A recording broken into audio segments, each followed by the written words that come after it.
Subscribe my channel, click on that red subscribe button and hit on that bell icon to see my latest videos fast.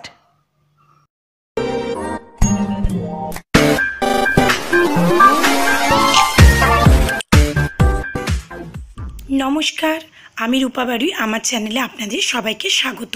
আজ আমি আমার এই বছর যে সমস্ত স্টুডেন্টরা এইচএস দেবে, উচ্চ মাধ্যমিক দেবে, সেই সমস্ত স্টুডেন্টদের জন্য মানে 2019 সালে যারা এইচএস দেবে তাদের জন্য আমি পুষ্টিবিজ্ঞানের একটা সাজেশন নিয়ে এসেছি। তোমরা যদি এই সাজেশনটা তৈরি করে যাও তাহলে তোমরা প্রায় 80% কোয়েশ্চেন এখান থেকে কমন পাবে। তাহলে এসো, দেরি না করে আমরা কোয়েশ্চেনগুলো দেখে নিই। পিত্তরসের দুটি জৈব উপাদানের নাম লেখো। মানবদেহে পিত্তরসের গুরুত্বগুলি লেখো। বিপাক কাকে বলে উদাহরণসহ ব্যাখ্যা করো। মানবদেহে কার্বোহাইড্রেটে বিপাক প্রক্রিয়াটি বর্ণনা করো। কোরি সাইকেল কাকে বলে চিত্রসহ বর্ণনা করো। মানবদেহে লালারসের কাজ কী? গ্লুকোজেনিক অ্যামাইনো অ্যাসিড বলতে কী বোঝো? অপরিহার্য অ্যামাইনো অ্যাসিড বলতে কী বোঝো? আন্তিক রসের উৎস কী? আন্তিক রসের উপস্থিত উৎসেচকগুলির নাম লেখো ও তাদের কাজ আলোচনা করো। অর্নিথিন চক্রের অপর নাম কী? এই চক্রের নাম অর্নিথিন চক্র কেন? প্রবাহ চিত্রসহ ব্যাখ্যা করো। রক্তে কিটোন বডি বৃদ্ধি পেলে সেই অবস্থাকে কী বলে? ডিঅ্যামিনেশন কাকে বলে? মাতৃদুগ্ধ পানির সুবিধাগুলি লেখো।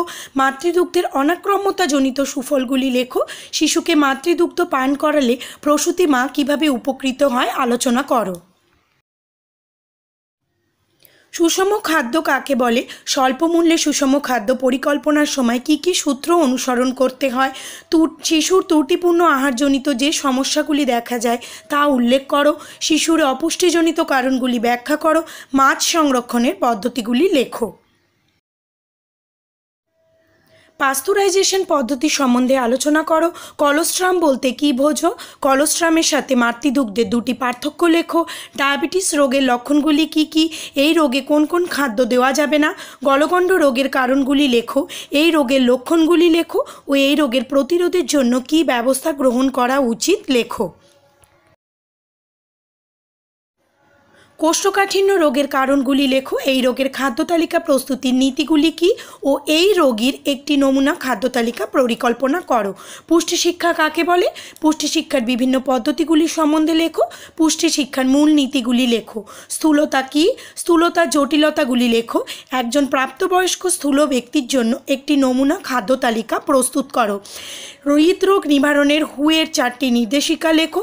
হৃদরোগে আক্রান্ত 60 বছর বয়স্ক ব্যক্তির জন্য একটি নমুনা তালিকা প্রস্তুত করো।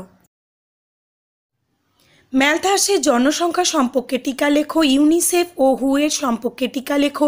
ভেজাল কাকে বলে? ভেজাল সংক্রান্ত আইন প্রথম কবে প্রবর্তিত হয়? খাদ্যে ভেজাল দেবার কারণ কী এবং তার প্রতিরোধে গৃহীত আইন ব্যবস্থা সম্পর্কে আলোচনা করো। নিম্নলিখিত খাদ্যদ্রব্যগুলিতে কী কী ভেজাল দেওয়া হয় ও ওই ভেজাল দ্রব্যের ক্ষতিকারক প্রভাবগুলি লেখো। 1 ভোজ্য তেল, 2 দুধ, 3 হলুদ গুঁড়ো এবং 4 ডাল বা বেসন। বিএমআরের প্রভাব লেখো। জ্বরের সময় শরীরে কী ধরনের বিপাকীয় পরিবর্তন ঘটে? সুসংগত শিশু বিকাশ প্রকল্পের উদ্দেশ্য ও কাজগুলি কী? ম্যারাসমাস ও কোয়াশিয়কার কথাটির অর্থ লেখো ও এই দুটির মধ্যে পার্থক্যগুলি লেখো। খাদ্য সংক্রান্ত ভ্রান্ত ধারণাগুলি লেখো। মাতৃদুগ্ধ ও গোদুগ্ধের মধ্যে পার্থক্যগুলি লেখো। উদারাময়ের কারণ লেখো। দীর্ঘদিন উদারাময়ে ভুগছে এরকম একজন প্রাপ্তবয়স্ক ব্যক্তির খাদ্য তালিকা প্রস্তুত করো। মিড ডে মিলের পরিকল্পনাগুলি লেখো। ক্রোন গ্রন্থিকে মিশ্র গ্রন্থি বলে। একজন প্রাপ্তবয়স্ক মহিলার বিএমআর কত? লাইসোজোম কি? টিসিপি ও বি ও এ এর পুরো নাম কি? কোন গ্রন্থিকে মিশ্র গ্রন্থি বলে? অ্যামাইনো অ্যাসিড ভাণ্ডার কাকে বলে? জিওবিআই মানে গোবি এর কর্মসূচিগুলি লেখো। এফএও এর দুটি কাজ লেখো। নিনের দুটি কাজ লেখো। অনুপূরক খাদ্য বলতে কী বোঝো? এই খাদ্যের প্রয়োজনীয়তা কী? জাতীয় পুষ্টি প্রকল্পের উদ্দেশ্যগুলি কী? পুষ্টিতে ভিটামিন এর অভাবে কী রোগ হয়? অপুষ্টিজনিত রক্তাল্পতা প্রতিরোধের কর্মসূচি সম্বন্ধে যা জানো লেখো। ওআরএসের উপাদানগুলি লেখো। তাহলে এই কোয়েশ্চেনগুলো আমি সাজেশন হিসেবে রেখেছি, তোমরা এগুলো বাড়িতে প্র্যাকটিস করো। আর থ্যাংক ইউ তোমাদেরকে পুরো ভিডিওটা দেখার জন্য। এইচএসে নিউট্রিশনে 21 নম্বরের শর্ট কোয়েশ্চেন থাকে। তোমাদের যদি আলাদা করে শুধুমাত্র শর্ট কোয়েশ্চেনের জন্য সাজেশন দরকার পড়ে তাহলে তোমরা আমাকে অবশ্যই কমেন্ট সেকশনে কমেন্ট করে জানিও। তবে আমি যেটা সাজেশন দিয়েছি এর মধ্যে শর্ট বড় কোয়েশ্চেন সবই আমি ইনক্লুড করার চেষ্টা করেছি। তবে যদি আলাদা করে সেরকম কোনো কোয়েশ্চেন চাই তাহলে আমাকে বলো, আমি নিশ্চয়ই তোমাদেরকে সাহায্য করব। এই ভিডিওটা তোমরা তোমাদের ফ্রেন্ডদের সঙ্গে শেয়ার করো, আর যদি ভালো লাগে তাহলে এটাকে লাইক করো। আর তোমাদের আগামী উচ্চ মাধ্যমিক পরীক্ষার জন্য আমার তরফ থেকে তোমাদেরকে অনেক অনেক বেস্ট উইশেস। তোমরা অনেক বেশি ভালো থাকো, ভালো করে এক্সাম দাও, এবং সবথেকে যেটা বড় কথা সেটা হচ্ছে তোমরা অনেক বেশি সুস্থ থাকো, হেলদি থাকো পরীক্ষার সময়। আমি আমার চ্যানেলে খুব তাড়াতাড়ি স্টুডেন্টদের পরীক্ষার আগে কেমন ডায়েট নেওয়া উচিত, কেমন খাবার খাওয়া উচিত সেই নিয়ে একটা ভিডিও নিয়ে আসছি।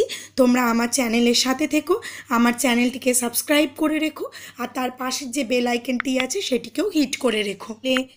তাহলে আজকের মতো ব্যাস এইটুকুই, আবার পরের ভিডিওতে দেখা হবে। ততক্ষণের জন্য be healthy and happy. Thank you.